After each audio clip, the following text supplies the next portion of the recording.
آپ نے دیکھا کہ وہاں پہ ایک چرچ کو جلا دیا گیا، بلکہ کئی چرچز کو جلایا گیا، ان کو وینڈلائز کیا کہ سب کچھ ہوا. اچھا میں اس پورے معاملے کو نا let's start with the allegation. ٹھیک ہے، سو ایلیگیشن یہ تھی کہ دو کرسچن لڑکے ہیں جنہوں نے غالباً کسی اوراق کے اوپر، قرآن کے اوراق پر کوئی نازیبہ باتیں لکھی، بلاسفیمس کانٹینٹ لکھا، یا انہوں نے کوئی پیمفلیٹ چھپایا جس کے اوپر ان کی تصویر بھی تھی اور اس پہ کوئی نازیبہ باتیں تھیں، گستاخانہ باتیں تھیں نو ڈاؤٹ، اور وہ انہوں نے پھیلا دیا. اچھا تو اس کے بعد یہ ہوا کہ جی محلے میں لوگوں کو پتہ چلا، ظاہری بات ہے جوش ہوا، لوگوں نے شور مچایا، اور جا کے جو ہے نا ان کو کسی نے شاید تھوڑا سا پمپ بھی کر دیا ہوگا کہ جا کے آپ وہ کام کرو.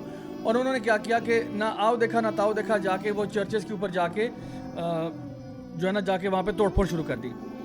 اور وہ ویڈیوز ہیں، ہم انشاءاللہ ساتھ دکھا بھی سکتے ہیں کہ وہ کس طرح سے انہوں نے وہ اوپر سے کراس توڑا ہے اور وہ گھروں کے اندر جانا، وہ سارا بڑی نازیبہ لینگویج استعمال ہوئی ہے. اچھا اب میں یہ کہتا ہوں کہ دیکھیں سب سے پہلی بات یہ ہے کہ اصل میں نا جب آپ کامنٹری سنتے ہو نا لبرل طبقے کی اور سارا کچھ، تو نا باتیں بہت گھٹ مٹ ہو جاتی ہیں. تو یو ہیو ٹو بی، ہمارے شو کا مقصد یہ ہے کہ we try to give you that clarity of thought.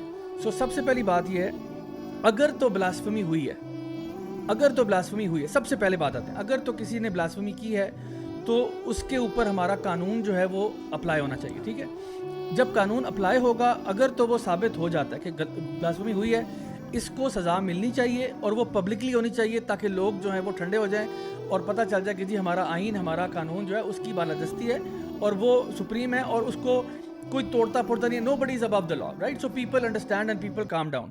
لیکن جب ایسے واقعات ہوتے ہیں جیسے آسیہ بی بی والا واقعہ ہو گیا یا دیگر اور واقعات ہوئے جہاں پہ کوئی بلاسفمی کرتا ہے، مجھے نہیں یاد پڑتا پاکستان کی تاریخ میں کسی کو بلاسفمی کی سزا ملی ہو، یعنی باقاعدہ طور پر اسٹیٹ کی طرف سے کہ وہاں پہ کچھ باقاعدہ کارروائی ہوئی ہو.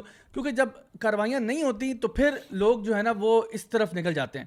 Now having said that، سب سے پہلی جو چیز میں نے آپ کو بتائی وہ کیا ہے کہ سب سے پہلے قانون نافذ کرنے والے اداروں کی ڈیوٹی بنتی ہے کہ وہ سب سے پہلے ایسی چیزوں کو انویسٹیگیٹ کریں، اور اگر تو وہ بندہ انسنٹ ہے اس کو چھوڑ دیں، اس کو باعزت بری کیا جائے، اور لوگوں کو بتایا جائے کہ یہ کوئی مسئلہ نہیں ہے اس کے ساتھ، آپ لوگوں کے ساتھ مسئلہ تھا، آپ بھاگو یہاں سے. اگر وہ گلٹی ہے اس کو سزا ہونی چاہیے، نمبر 1. نمبر 2 بات یہ ہے کہ اگر آپ سمجھتے ہو کہ چلو جی ایک بلاسفمی ہو گئی، سب کچھ ہو گیا، اینڈ لیٹ سپوز کہ قانون نافذ کرنے والے ادارے نافذ نہیں کر پا رہے، پھر بھی میں یہ کہتا ہوں یہ کسی مسلمان کے لیے جائز نہیں ہے کہ وہ قانون اپنے ہاتھ میں لے لے. وہ قانون اپنے ہاتھ میں لے، اور دیکھیں یہ 2 افراد کی بات نہیں ہے. دیکھیں 2 افراد چلے، انہوں نے لیٹ سپوز کہ بلاسفمی کا کیس ان کے اوپر ویلڈ بھی تھا، وہ 2 افراد جو ہیں ان کا تعلق پوری کرسچن کمیونٹی سے تو نہیں ہے نا. اگر ایک مسلمان ہے فار ایگزامپل، وہ کوئی 2 نمبری کرتا ہے، تو کیا سارے مسلمانوں پہ؟ اسی لیے تو ہم کرٹیسائز کرتے ہیں جب ویسٹ جو ہے جنرلائز کرتا ہے کہ جی مسلم ریڈیکل ایکسٹریمسٹ، اس مسلم ریڈیکل کے نام پہ سارے مسلمان رگڑے جاتے ہیں، تو یہ تو غلط بات ہے. تو جب ایک اگر فار ایگزامپل 2 کرسچنز نے ایسا کیا، کیا یہ جو 2 کرسچنز نے عمل کیا ہے، کیا یہ اسٹیٹ کی آفیشیل پالیسی ہے؟ کیا یہ جو آپ کا چرچ ہے یا جو آپ کا پریسٹ ہے وہاں کا، یا جو ان کا پیسٹر ہے، کیا یہ اس کا آفیشیل اسٹیٹمنٹ ہے؟ آفیشیل تو نہیں ہے. کیا یہ بائبل کی ٹیچنگز ہیں؟ بائبل کی بھی نہیں ہے. تو انہوں نے پھر اپنے اون پہ ایکٹ کیا، انڈیویجول ایکٹ ہوگا یہ پھر. تو اس کی سزا جو ہے وہ ساروں کو کیوں دے رہے ہو آپ؟ Especially when you know that the prophet صلی اللہ علیہ وسلم has condemned this type of practice. There are 2 احادیث. ایک تو وہ حدیث جس میں آپ نے فرمایا کہ جو شخص یہ کام کرے گا وہ جنت کی بو تک نہیں سونگھ پائے گا، یعنی کسی ذمی کو، کسی جو یعنی مسلم معاشرے کے اندر جو مائنورٹیز میں لوگ رہتے ہیں، جو کسی بھی یعنی آپ کہہ لیں ریلیجس ڈینومینیشن سے ہو سکتے ہیں، ان کو اگر کوئی ظلم ان کے ساتھ کرے گا یا ان کو قتل کرے گا تو آپ نے فرمایا وہ جنت کی بو تک نہ سونگھ پائے گا. اور ایک اور حدیث میں آپ نے یہ بھی کہا کہ جو ایسا کرے گا اس کو ہارم پہنچائے گا، نقصان پہنچائے گا اس کو، تو آپ نے فرمایا میں اس کے خلاف لڑوں گا قیامت کے دن. یعنی نبی کریم صلی اللہ علیہ وسلم will be on the side of the one who was oppressed, even if that was a non-Muslim, and he will fight against you, the one who is claiming to be عاشق رسول. تو کتنی بڑی بات ہے یہ. تو یہ دیکھیں ہمارا دین جو ہے نا بڑا کلیئر ہے اس معاملے میں.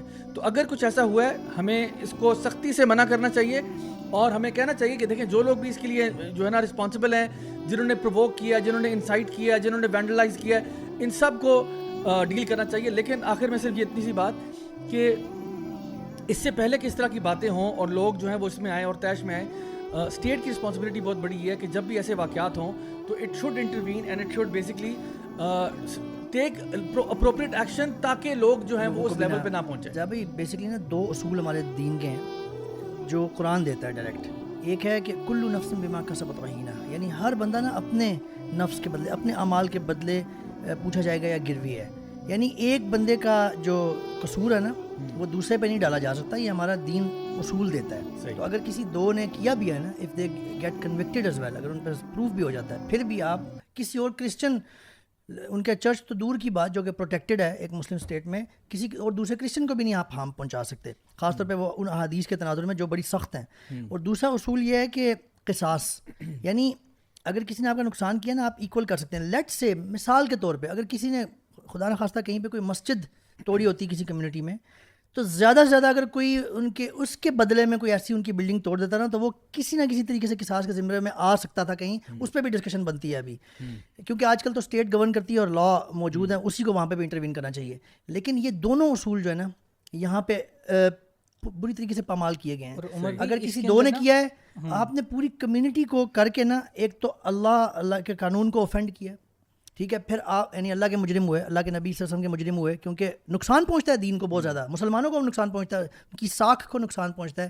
CNN, BBC اور انہوں نے مین اسٹریم میڈیا نے فوراً پکڑا ہے ان چیزوں کو امیجیٹلی, یعنی کہ یہ پتہ نہیں وہ جیسے مٹی کے تیل پہ آگ ایک دم پھیلتی ہے نا, اس طریقے سے یہ پکڑ لیتے ہیں ویسٹرن میڈیا اس کو immediately. So you have to think and act wisely.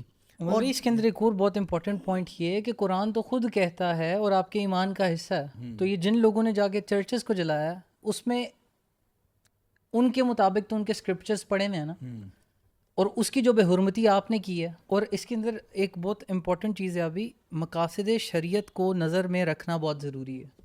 کوئی بھی بندہ اگر اٹھ کے اس طرح سے کرتا ہے تو شریعت کا مقصد ہے کہ فتنہ اور فساد معاشرے میں نہ پھیلے, اور جب اس طرح کی چیزیں ہوں گی تو فتنہ اور فساد ہوتا ہے. لیکن ہم لوگ جو ہیں اپیرنٹ چیزوں کے اوپر جاتے ہیں, اور ہم لوگ اپیرنٹ چیزوں پہ بھی نا ہم اپنی مرضی کی اپیرنٹ چیزوں کے اوپر جاتے ہیں. کیونکہ یہ جو عاشق رسول ہیں, ان میں سے کتنوں نے چرچ جلانے سے پہلے نماز پڑھی تھی پہلی چیز, کتنوں نے یہ حرکتیں کرنے سے پہلے کوئی پراپر اتھارٹی کا کوئی فیصلہ لیا ہو جس کے اوپر انہیں یہ کہا گیا ہو کہ yes you can do this. اگر آپ جہاد بھی کر رہے ہیں, بہت امپورٹنٹ بات ہے, بہت یہ چیزیں نہیں سمجھتے اصل میں زیادہ یہ جو اس کے اندر جو ہے نا عمر بھی ایک اور امپورٹنٹ پوائنٹ میں یہاں پہ صرف بتا دوں. اس سارے کا مسئلہ جو روٹ کاز سمجھ آتی ہے نا, وہ ہے آئیڈینٹی کرائسس. ہم جب آزاد بھی ہوئے تھے تب سے لے کے اب تک اسی وجہ سے ہم جس وقت آزادی بھی مناتے ہیں نا, وہی والی بات ہے کہ ہم کچھ بھی سیلیبریٹ بھی کریں گے نا تو پیچھے گانے ہی چل رہے ہوں گے. ہم نے کہنا پاکستان کا مطلب کیا, لا الہ الا اللہ, اور پیچھے ایک ردم چلے گا. یہ سیلیبریشن والے پہ آتے ہیں, یا جو آپ ابھی بات کر رہے تھے نا, میں ایک یہاں کمنٹ دینا چاہوں گا. جو عاشر نے بات کی نا کہ نماز پڑھی نہیں ہوگی, یا جو رولز ہیں جو ٹیچنگز ہیں ان پہ امپلیمنٹ کیا نہیں ہوگا, اس کے پیچھے جو آپ اس کو میں بہت سوچتا ہوں اکثر. جب ابھی تھوڑی دیر پہلے آپ بھی بات کر رہے تھے, یہ اس سے ریلیٹڈ ہے کہ نا ہم لوگ شارٹ کٹس کے عادی ہیں بہت زیادہ. اچھا, اللہ کو کون پسند ہے اور اللہ کے نبی صلی اللہ علیہ وسلم کو کون بندہ پسند ہے؟ جو قرآن اور اللہ کے نبی کی اپنی تعلیمات پہ عمل زیادہ اچھا کر رہا ہوگا. اب اس کے لیے ایک کنسسٹنسی چاہیے ہوتی ہے, محنت چاہیے ہوتی ہے, اپنا نفس مارنا پڑتا ہے, ایک عادت بنانی پڑتی ہے, آپ کو اچھا انسان بننا پڑتا ہے, اچھا مسلمان بننا پڑتا ہے.